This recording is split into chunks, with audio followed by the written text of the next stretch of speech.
Morning.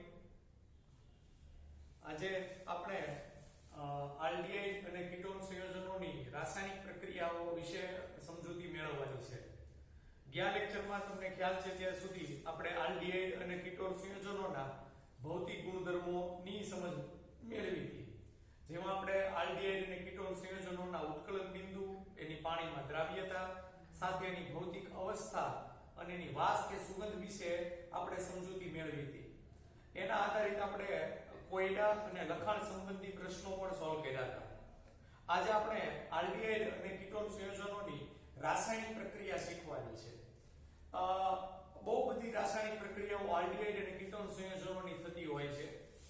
એને આપણે આગળના લેક્ચરોમાં પણ શીખતા રહેશું. પણ આજે આપણે જે શરૂઆત કરવાની છે આલ્ડીહાઇડ અને કીટોન સંયોજનોની રાસાયણિક પ્રક્રિયા, એ થોડીક અલગ રીતે શરૂઆત કરવાની છે. સૌપ્રથમ તો આપણે સમજવું પડશે કે આલ્ડીહાઇડ અને કીટોન સંયોજનોની રાસાયણિક પ્રક્રિયા કોના લીધે થાય. તો એક સિમ્પલ વસ્તુ છે કે આલ્ડીહાઇડ અને કીટોન સંયોજનમાં જે મુખ્ય સમૂહ રહેલો છે એ છે કાર્બન ઓક્સિજન દ્વિબંધ, જેને આપણે કાર્બોનિલ સમૂહ તરીકે ઓળખીએ છીએ.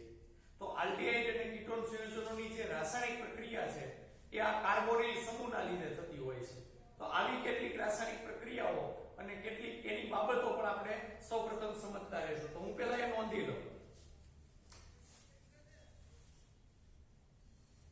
આલ્ડીહાઇડ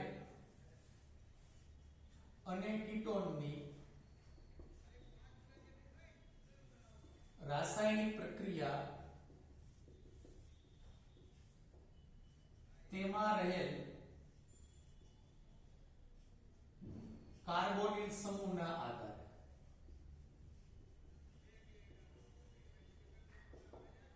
સામાન્ય રીતે આપણે 11મા ધોરણમાં આલ્કીન સંયોજનોની રાસાયણિક પ્રક્રિયા શીખી ગયા.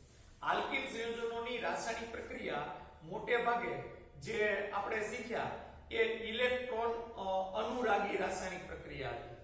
એટલે કે ઇલેક્ટ્રોન અનુરાગી વિસ્થાપન રાસાયણિક પ્રક્રિયા આલ્કીન સંયોજનો આપતા હતા.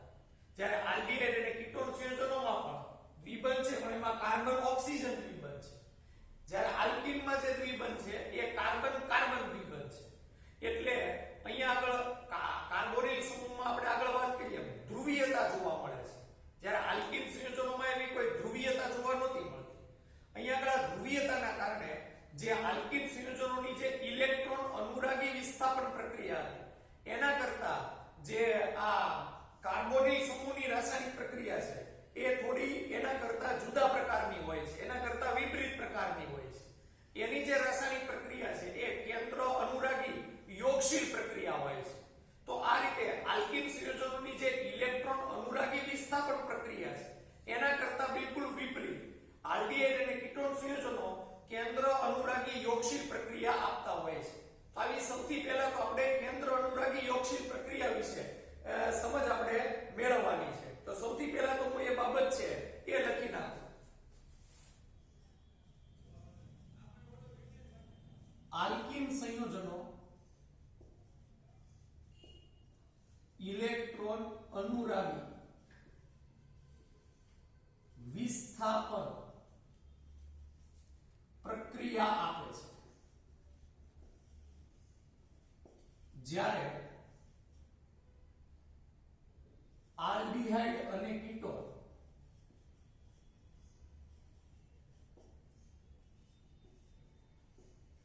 કેન્દ્ર અનુરાગી યોગશીલ પ્રક્રિયા આપે છે.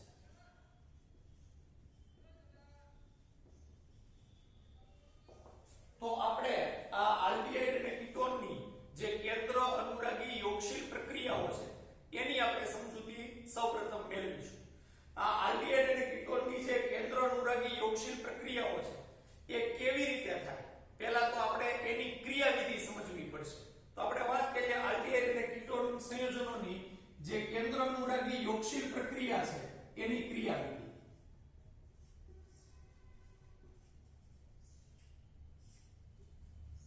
સૌપ્રથમ તો જે આલ્ડીહાઇડ અને કીટોન સંયોજનોની કેન્દ્ર અનુરાગી યોગશીલ પ્રક્રિયાની ક્રિયાવિધિ છે એ મુખ્યત્વે આ કાર્બોનિલ સમૂહના લીધે થતી હોય છે. એટલે આપણે એના ઉપર વધુ ફોકસ કરશું અને બંનેમાં કોમનલી એટલે એક સમાન સમાન રીતે કેન્દ્ર અનુરાગી યોગશીલ પ્રક્રિયાઓ થતી હોય છે. તો સૌથી પહેલા તો આ કાર્બોનિલ સમૂહ છે એને હું દર્શાવી દઉં, જેમાં કાર્બન અને ઓક્સિજન દ્વિબંધ છે. કાર્બોનિલ સમૂહ, કાર્બન સાથે ધારો કે બે જુદા જુદા સમૂહ જોડાયેલા છે, A અને B.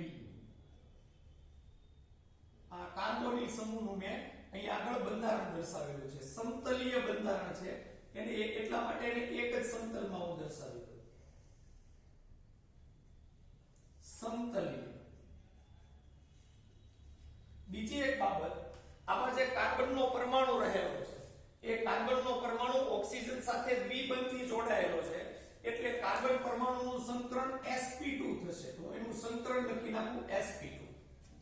હવે આપણે અગાઉ ભણ્યા કાર્બોનિલ સમૂહમાં ઓક્સિજન અને કાર્બનની ધ્રુવીયતા, એમાં વિદ્યુત ઋણતાનો તફાવત વધુ છે, જેના કારણે થઈને એમાં ધ્રુવીયતા જોવા મળે. કાર્બન અને ઓક્સિજનમાં જે આ દ્વિબંધ છે એ દ્વિબંધના ઇલેક્ટ્રોન ઓક્સિજન તરફ વધુ આકર્ષાયેલા છે, એટલે એના ઉપર આંશિક ઋણ વીજભાર લાગે અને કાર્બન ઉપર આંશિક ધન વીજભાર લાગે છે. એ આપણે અગાઉ શીખી ગયા છે. હવે આપણે વાત કરવાની છે કેન્દ્ર અનુરાગી યોગશીલ પ્રક્રિયા, એટલે કે એમાં કેન્દ્ર અનુરાગી પ્રક્રિયક એ હુમલો કરશે.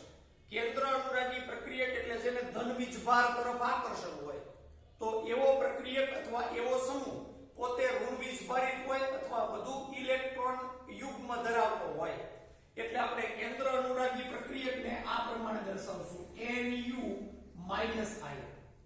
આ કેન્દ્ર અનુરાગી પ્રક્રિયક છે. ઇંગ્લિશમાં એને ન્યુક્લિયોફાઇલિક કહેવામાં આવે, એટલે એના પહેલા બે અક્ષર Nu અહીં આગળ દર્શાવેલા છે. આપણે આગળ SN1 અને SN2 પ્રક્રિયા શીખી ગયા, એમાં પણ કેન્દ્ર અનુરાગી પ્રક્રિયક વિશેની સમજૂતી આપણે મેળવી ચૂક્યા છીએ. હવે આ કેન્દ્ર અનુરાગી પ્રક્રિયક છે એ તમે જોઈ શકો છો પોતે ઋણ વીજભારિત અથવા વધુ ઇલેક્ટ્રોન ધરાવતો હોવાને કારણે એ આ ધન વીજભાર ઉપર હુમલો કરે, એટલે આ કાર્બન ઉપર હુમલો કરશે. હુમલો કરવાની મેથડ આપણે બહુ મહત્વની છે. અહીંયા જે કેન્દ્ર અનુરાગી પ્રક્રિયક છે એ કાર્બન પર સમતલમાંથી નહીં પણ સમતલને લંબરૂપે હુમલો કરશે.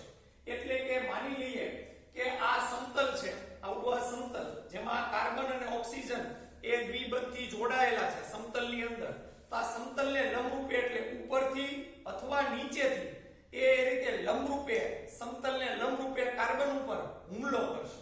તો આ રીતે કેન્દ્ર અનુરાગી પ્રક્રિયક છે એ આ રીતે કાર્બન ઉપર સમતલને લંબરૂપે હુમલો કરે છે. અહીંયા લખી નાખું, સમતલને લંબ રૂપે હુમલો કરે છે. સમતલને લંબ રૂપે એ કાર્બન જે ધન વીજભારિત છે અથવા ઓછા ઇલેક્ટ્રોન યુગ્મ ધરાવે છે અથવા ઇલેક્ટ્રોનની ડેફિસિટી ધરાવે છે, એના ઉપર એ હુમલો કરે છે. આ જે તબક્કો છે એનો પ્રથમ તબક્કો છે, ક્રિયાવિધિનો આ પ્રથમ તબક્કો. એટલે આપણે લખી નાખીએ તબક્કા નંબર 1, જે ધીમો તબક્કો છે. હુમલો કરવાનો આ જે તબક્કો છે એ ધીમો તબક્કો છે. ઓકે, કેન્દ્ર અનુરાગી પ્રક્રિયક એની ઉપર હુમલો કરે છે અને આ રીતે એની સાથે કાર્બન સાથે બંધ બનાવશે, એટલે પરિણામે હવે આ પ્રકારની રચના થઈ છે કે વચ્ચેનો ભાગ કાર્બન, એટલે હું એને દર્શાવતો નથી, આ કાર્બનનો પરમાણુ બિંદુ સ્વરૂપે દર્શાવે. ઓકે, એની સાથે કેન્દ્ર અનુરાગી પ્રક્રિયક હુમલો કરીને જોડાઈ જશે, બંધ બનાવશે, એટલે આ Nu. બાકીના ત્રણ પરમાણુ સમૂહ A, B અને આ ઓક્સિજન એને પણ આપણે દર્શાવી દઈએ. આ A, આ B અને આ ઓક્સિજનનો પરમાણુ. ઓક્સિજનનો પરમાણુ હવે આ બંધના ઇલેક્ટ્રોન યુગ્મ મેળવશે, વિદ્યુત ઋણતા વધુ છે એટલે એના ઉપર ઋણ ચાર્જ લાગશે. તો આ રીતે જે બંધારણ છે એ આ પ્રમાણેનું અહીંયા આગળ રચાશે. સમતલને પણ આપણે દર્શાવી દઈએ.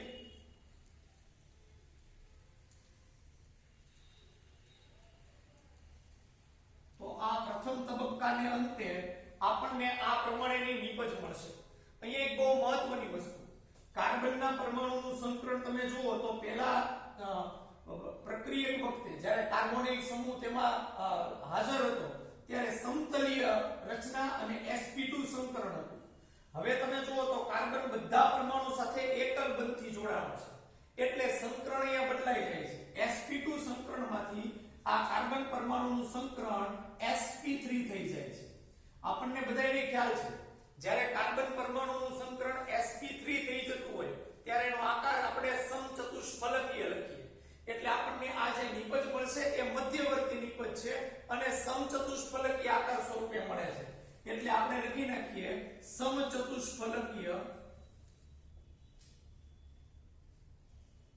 મધ્યવર્તી નિપજ આપણને મળે છે તો આ પ્રથમ તબક્કાને અંતે જ્યારે કેન્દ્ર અનુરાગી પ્રક્રિયક કાર્બોનિલ સમૂહના કાર્બન સાથે પર હુમલો કરીને એની સાથે જોડાશે ત્યારે કાર્બન પરમાણુનું જુઓ તમે સંકરણ પણ બદલાય છે અને એનો આકાર પણ બદલાય છે અહીંયા જે આકાર હતો સમતલીય ત્રિકોણીય આકાર sp2 સંકરણ હોવાને કારણે એની બદલે હવે જે આકાર થઈ ગયો એ સંકરણ બદલાવાથી સમચતુષ્ફલકીય આકાર થઈ ગયો તો આ રીતે પ્રથમ તબક્કામાં આપણને આટલી ઘટના જોવા મળશે હવે અહીંયા આગળ બીજો તબક્કો શરૂ થાય છે બીજા તબક્કામાં જે અહીંયા આગળ ઓક્સિજન જે ઋણ વીજભારિત છે એ પ્રોટોન તરફ આકર્ષાયેલો અને આ જે કેન્દ્ર અનુરાગી વિસ્થાપન પ્રક્રિયા છે એ એવા દ્રાવકમાં કરવામાં આવે કે જે પ્રોટોનિક હોય એટલે કે એસિડિક હોય અને એસિડમાં આપણને બધાને ખ્યાલ છે H+ આયનોની સાંદ્રતા વધુ હોય H+ એટલે પ્રોટોન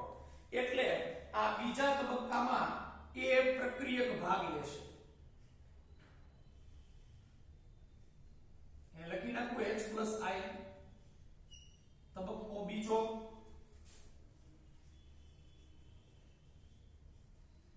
તબક્કો છે ઝડપી છે H+ આયન ઝડપથી જોડાઈ જશે એટલે ઝડપી તબક્કો આ જે H+ આયન છે આ ઓક્સિજન જે ઋણ વીજભારિત છે એની સાથે જોડાઈ જશે કારણ કે ઓક્સિજન અને હાઇડ્રોજન બે વિરુદ્ધ વીજભાર ધરાવતા આયનો છે અને તરત જ જોડાવા એકબીજા સાથે પ્રયત્ન કરશે આ પ્રમાણે અહીંયા આગળ આપણને જે નિપજ મળશે આ પ્રમાણે મળશે વચ્ચે આપણે મેં કાર્બન દર્શાવેલો છે એની સાથે કેન્દ્ર અનુરાગી આયન Nu આ એ પ્રક્રિયક કદાચ તમને નીચેના ભાગમાં આ બાબત ન દેખાતી હોય તો હું બોલીને દર્શાવું આ બી પ્રક્રિયક જે મેં દર્શાવેલો છે અને અહીંયા આગળ OH આ એકબીજા સાથે જોડાઈ જશે આવી આપણને સમતલીય નિપજ મળશે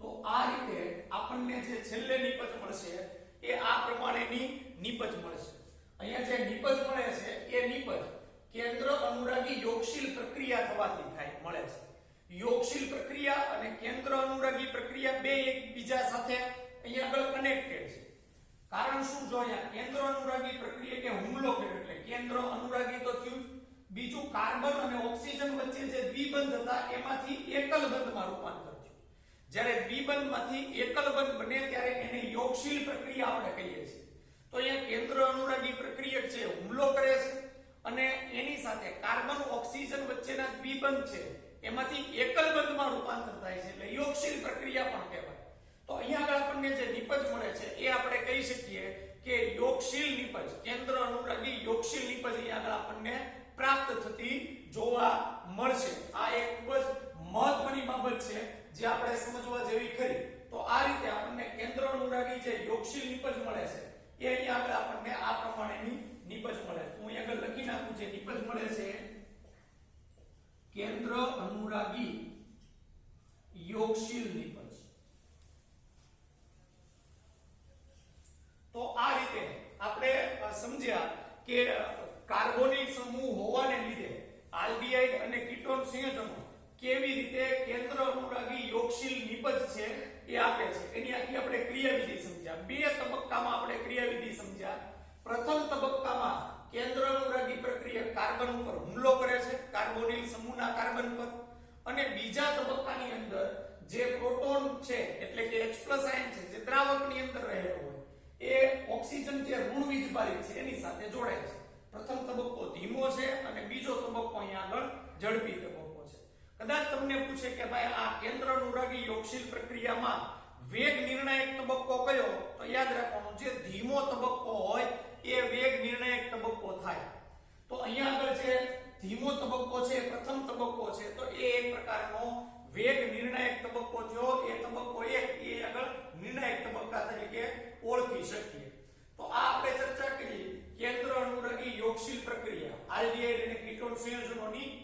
એની ક્રિયાવિધિ.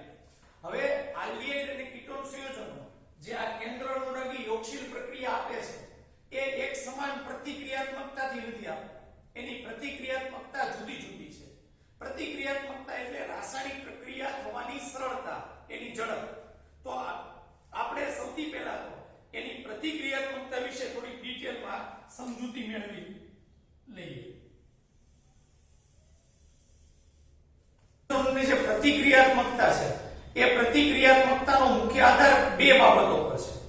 એક છે અવકાશીય અવરોધ. અવકાશીય અવરોધ એટલે કાર્બોનિલ સમૂહ ધરાવતા કાર્બન સાથે કયા પ્રકારના પરમાણુ સમૂહ જોડાયેલા છે. મોટા કદના પરમાણુ સમૂહ જોડાયેલા હોય તો અવકાશીય અવરોધ વધે, અને નાના કદના પરમાણુ સમૂહ જોડાયેલા હોય તો એનો અવકાશીય અવરોધ ઘટે છે. એટલે એક બાબત પ્રતિક્રિયાત્મકતાનો છે અવકાશીય અવરોધ.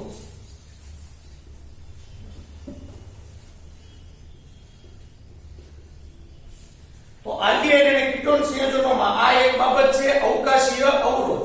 અને એ ઉપરાંત બીજી જે બાબત છે એ છે એની સાથે જોડાયેલા આલ્કાઇલ સમૂહ જે ઇલેક્ટ્રોન દાતા સમૂહ છે એની અસર.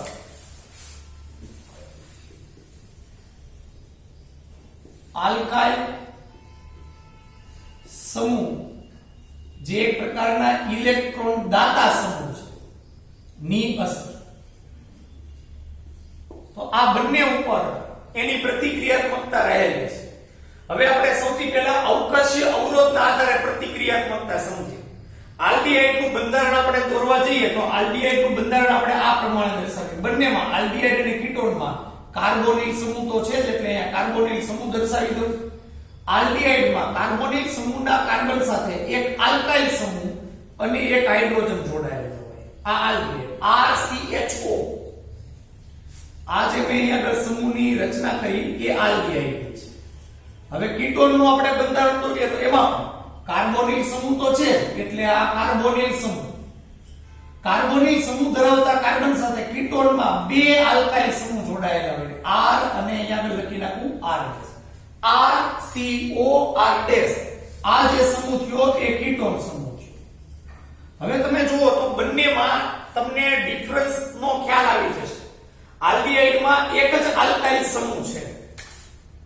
આ એક જ આલ્કાઇલ સમૂહ છે. જ્યારે કીટોનમાં તમે જુઓ કાર્બોનિલ સમૂહ ધરાવતા કાર્બન સાથે બે આલ્કાઇલ સમૂહ છે. આલ્કાઇલ સમૂહ એટલે મિથાઇલ, ઇથાઇલ, પ્રોપાઇલ, બ્યુટાઇલ, એ આ બધા આલ્કાઇલ સમૂહ. કોઈ પણ આલ્કાઇલ સમૂહની સાપેક્ષે હાઇડ્રોજનનું કદ પ્રમાણમાં ઓછું હોય, નાનું કદ હોય.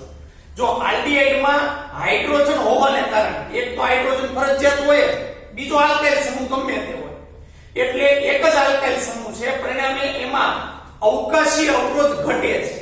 જ્યારે કીટોનમાં હાઇડ્રોજન તો છે જ નહીં, કાર્બોનિલ સમૂહ ધરાવતા કાર્બન સાથે બે આલ્કાઇલ સમૂહ છે. આ આલ્કાઇલ સમૂહનું કદ વધુ હોવાને કારણે એમાં અવકાશીય અવરોધ છે એ વધે છે. હવે અવકાશીય અવરોધ કઈ રીતે ભાગ ભજવે એ આપણે અહીંયા જોઈ શકીએ છીએ. જો આ કાર્બોનિલ કાર્બન સાથે બે મોટા કદના પરમાણુ સમૂહ જોડાયેલા હોય, એટલે કે બે આલ્કાઇલ સમૂહ, તો જે કેન્દ્રાનુરાગી પ્રક્રિયક છે એ કાર્બન ઉપર હુમલો કરવામાં ઓછી પ્રતિક્રિયાત્મકતા ધરાવે. કારણ કે આ બંને આલ્કાઇલ સમૂહ જે મોટા કદના છે એનો અવકાશી અવરોધ કેન્દ્રાનુરાગી પ્રક્રિયકને નડવા લાગે છે. તો આ રીતે આના પરથી કહી શકીએ કે આલ્ડીહાઇડ અને કીટોન સંયોજનો પૈકી કીટોનમાં બે આલ્કાઇલ સમૂહ હોવાને કારણે એનો અવકાશીય અવરોધ વધુ હોય છે. અને અવકાશીય અવરોધ વધુ હોવાને કારણે આલ્ડીહાઇડ કરતા કીટોનની પ્રતિક્રિયાત્મકતા ઓછી હોય છે.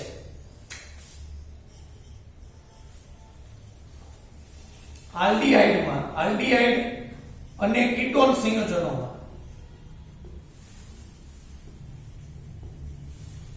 પૈકી કીટોનમાં બે આલ્કાઇલ સમૂહ છે.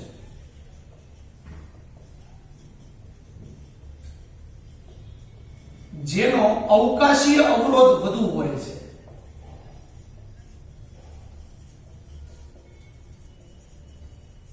તેથી તેની પ્રતિક્રિયાત્મકતા ઘટે છે.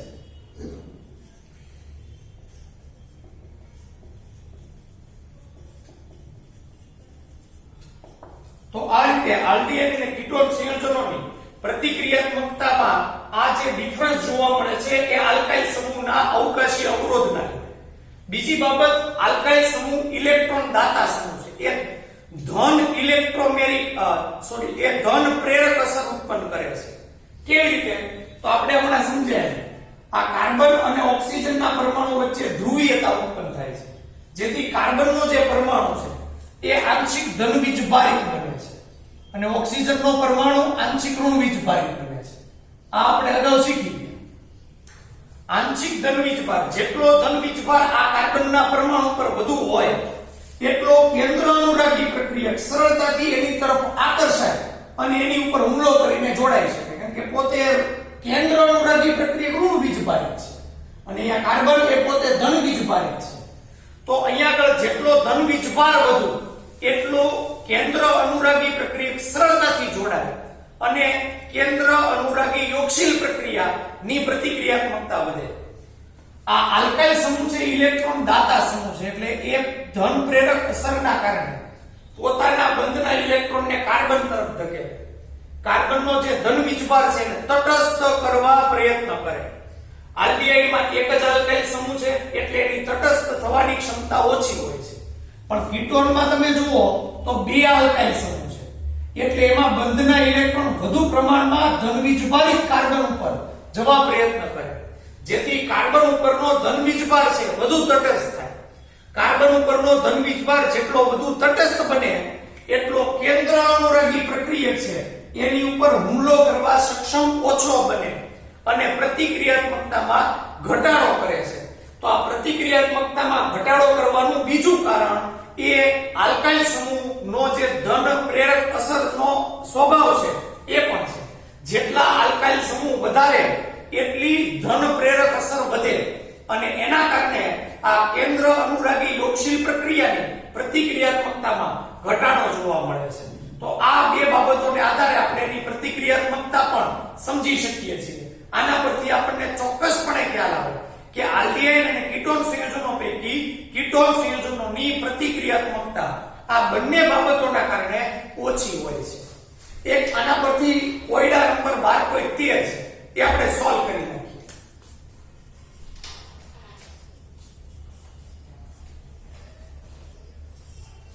કોયડા નંબર 12.13 માં તમને બે સંયોજનો આપેલા છે. પ્રોપેનાલ કરતા બેન્ઝાલ્ડીહાઇડ એ વધુ પ્રતિક્રિયાત્મક છે કે ઓછું પ્રતિક્રિયાત્મક એની આપણે અહીંયા આગળ માહિતી આપવાની છે.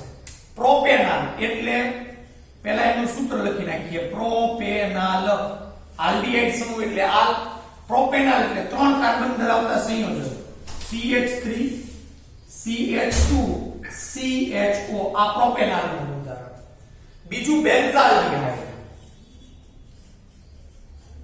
બેન્ઝાલ્ડીહાઇડનું સૂત્ર C6H5 એટલે બેન્ઝીન અથવા ફિનાઇલ રિંગ એની સાથે CHO જોડાય એટલે આ બેન્ઝાલ્ડીહાઇડ. બંનેમાં તમે જુઓ તો આલ્ડીહાઇડ સમૂહ છે. જો એક આલ્ડીહાઇડ એક કીટોન હોય તો આપણે ક્લિયર જવાબ આપી શકીએ કે ભાઈ કીટોનની પ્રતિક્રિયાત્મકતા ઓછી છે. પણ અહીંયા તો બે આલ્ડીહાઇડ સમૂહ ધરાવતા સંયોજન છે, પ્રોપેનાલ અને બેન્ઝાલ્ડીહાઇડ. પણ બંનેમાં ડિફરન્સ છે આ એરોમેટિક વલય. જે પ્રોપેનાલ છે એ એલિફેટિક સંયોજન છે, કાર્બનની શૃંખલા ધરાવતું સંયોજન, અને બેન્ઝાલ્ડીહાઇડ એ એરોમેટિક સંયોજન છે, એમાં ચક્ર છે, વલય છે અને અસંતૃપ્તતા છે. તો બેન્ઝાલ્ડીહાઇડ અને પ્રોપેનાલમાં કોની પ્રતિક્રિયાત્મકતા ઓછી છે એની આપણે સમજૂતી આપવાની છે. આપણે પ્રોપેનાલની તો સમજૂતીની જરૂર નથી, પણ આપણે બેન્ઝાલ્ડીહાઇડનું સ્ટ્રક્ચર સમજીએ તો વધુ ખ્યાલ આવે. તો હું પહેલા બેન્ઝાલ્ડીહાઇડનું સ્ટ્રક્ચર અહીંયા લખી લઉં. બેન્ઝીન વલય જેમાં એકાંતરિત દ્વિબંધ હોય. અહીંયા હું પહેલા લખી નાખું C ડબલ બોન્ડ O અને આ H બેન્ઝાલ્ડીહાઇડ. ઓકે, એકાંતરિત દ્વિબંધ. અહીંયા એક દ્વિબંધ લખીએ, અહીંયા દ્વિબંધ કરીએ અને અહીંયા દ્વિબંધ કરીએ. ચાલો, તો આ જે મેં સ્ટ્રક્ચર લખ્યું એ બેન્ઝાલ્ડીહાઇડનું સ્ટ્રક્ચર છે. બેન્ઝાલ્ડીહાઇડનું પ્રતિક્રિયાત્મકતા આપણે સમજવી હોય તો પહેલા આપણે એની અંદર જે ઘટના બને છે એ ઘટનાને સમજવા પ્રયત્ન કરીએ. આમાં થશે શું? ઓક્સિજનની વિદ્યુત ઋણતા વધારે એટલે ઓક્સિજનનો પરમાણુ આ બંધના ઇલેક્ટ્રોન મેળવવા પ્રયત્ન કરશે. પરિણામે થશે શું? કાર્બન ઓક્સિજન વચ્ચેના જે દ્વિબંધ હતા એમાંથી જો એકલ બંધમાં એ રૂપાંતરિત થઈ જશે.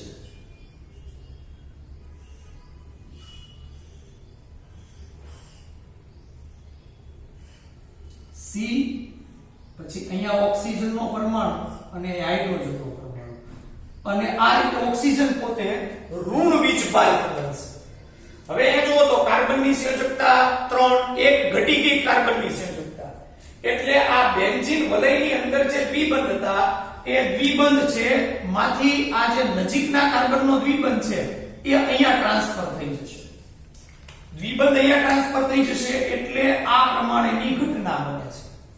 ઓકે, સામાન્ય રીતે થયું નહીતર કાર્બન પોતે ધન વીજભારિત બને, જેની આપણે ચર્ચા કરી હતી. જો અહીંયા આગળ ધન વીજભારિત કાર્બન બન્યો એટલે કેન્દ્ર અનુરાગી પ્રક્રિયક એની ઉપર હુમલો કર્યો. પણ અહીંયા તો કાર્બન પોતે ધન વીજભારિત બનતો જ નથી, કારણ કે સંસ્પંદન ઘટના જોવા મળે છે. હવે આ જે દ્વિબંધ છે એ અહીંયા ટ્રાન્સફર થઈ જશે એટલે અહીંયા આગળ આવે. ઓકે, અહીંયા દ્વિબંધ કરી નાખો. અહીંથી આ દ્વિબંધ અહીંયા આવ્યા એટલે આ કાર્બન ઉપર ધન વીજભાર લાગશે અને આ દ્વિબંધ એમનેમ રહેશે. તો આ રીતે બેન્ઝાલ્ડિહાઇડમાં સંસ્પંદન ઘટના જોવા મળે છે. તમે જોઈ શકો છો જે દ્વિબંધ છે ટ્રાન્સફર અહીંયા કાર્બોનિલ કાર્બન ઉપર થાય છે, જેથી કાર્બન પોતે ધન વીજભારિત બનતો જ નથી. હવે જો કાર્બોનિલ કાર્બન જે પોતે ધન વીજભારિત બને જ નહીં તો એની ઉપર કેન્દ્ર અનુરાગી પ્રક્રિયક કઈ રીતે હુમલો કરી શકે? કેન્દ્ર અનુરાગી પ્રક્રિયક હુમલો કરવાની ક્ષમતા ન ધરાવે તો પ્રતિક્રિયાત્મકતા ઘટી જાય છે. તો આમ આપણે આના પરથી કહી શકીએ બેન્ઝાલ્ડિહાઇડમાં સંસ્પંદનના કારણે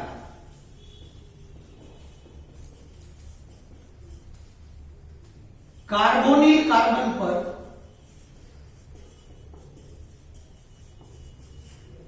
કેન્દ્ર અનુરાગી પ્રક્રિયક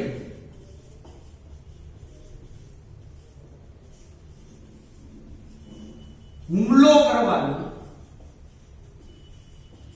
ક્ષમતા ઘટી જાય છે, જેના કારણે આપણે કહી શકીએ કે પ્રોપેનોલ જે સંયોજન છે એની પ્રતિક્રિયાત્મકતા બેન્ઝાલ્ડિહાઇડ કરતા વધુ હોય છે. પ્રતિક્રિયાત્મકતા વધુ આપણે એ લખી શકીએ તા વધુ, જ્યારે બેન્ઝાલ્ડિહાઇડની આ સંસ્પંદનના કારણે પ્રતિક્રિયાત્મકતા ઓછી હોય છે. તો આ રીતે આપણે એક બાબત સ્પષ્ટ કહી શકીએ કે આલ્ડીહાઇડ કે કીટોન સંયોજનો પૈકી જો એરોમેટિક આલ્ડીહાઇડ કે કીટોન સંયોજનો હોય તો એની પ્રતિક્રિયાત્મકતા હંમેશા એલિફેટિક આલ્ડીહાઇડ કે કીટોન સંયોજનો કરતા ઓછી હોય છે. બીજું પણ આપણે કહી શકીએ, એક તો આ બાબત તો છે, બીજી પણ આપણે વાત કરીએ તો આમાં જે આલ્કાઇલ સમૂહ છે પ્રોપેનોલમાં ઇથાઇલ આ જે CH3CH2 એનું કદ એ ફિનાઇલ રિંગ કરતા પ્રમાણમાં તો ઓછું જોવાનું છે. તો પરિણામે કદ ઓછું હોવાને કારણે અવકાશી અવરોધ પણ ઘટે અને અવકાશી અવરોધ ઘટે તો પણ આપણે કહી શકીએ કે પ્રતિક્રિયાત્મકતામાં એમાં એરોમેટિક આલ્ડીહાઇડ કે કીટોનની પ્રતિક્રિયાત્મકતા પ્રમાણમાં ઓછી હોય છે. તો આ જે આપણે જે ચર્ચા કરી એ ચર્ચામાં આલ્ડીહાઇડ અને કીટોન સંયોજનોની જે રાસાયણિક પ્રક્રિયા છે, ખાસ કરીને કેન્દ્ર અનુરાગી યોગશીલ પ્રક્રિયા, એ કઈ ક્રિયાવિધિ સ્વરૂપે થાય, એની પ્રતિક્રિયાત્મકતા કોના પર આધારિત છે એની આજના લેક્ચરમાં આપણે ચર્ચા કરી. આવતા લેક્ચરની અંદર આપણે આ જે કેન્દ્ર અનુરાગી યોગશીલ પ્રક્રિયા છે એ કેવી રીતે આપે છે, એની જુદી જુદી રાસાયણિક પ્રક્રિયાઓ જુદા જુદા કેન્દ્ર અનુરાગી પ્રક્રિયકો સાથે અને એમાંથી કઈ નિપજ મળે એની આપણે ચર્ચા કરીશું. આવતા લેક્ચરમાં જે કોઈ રાસાયણિક પ્રક્રિયાઓ આપણે શીખશું એ ખૂબ અગત્યની છે, વારંવાર એ કોમ્પિટિટિવ એક્ઝામમાં અને બોર્ડની એક્ઝામમાં પણ પૂછાતી હોય છે. તો આવતા લેક્ચરમાં ફરી પાછા આપણે મળશું. ત્યાં સુધી આપણે આ જે યુનિટ લેક્ચર છે એને આપણે વિરામ આપીએ. આવજો.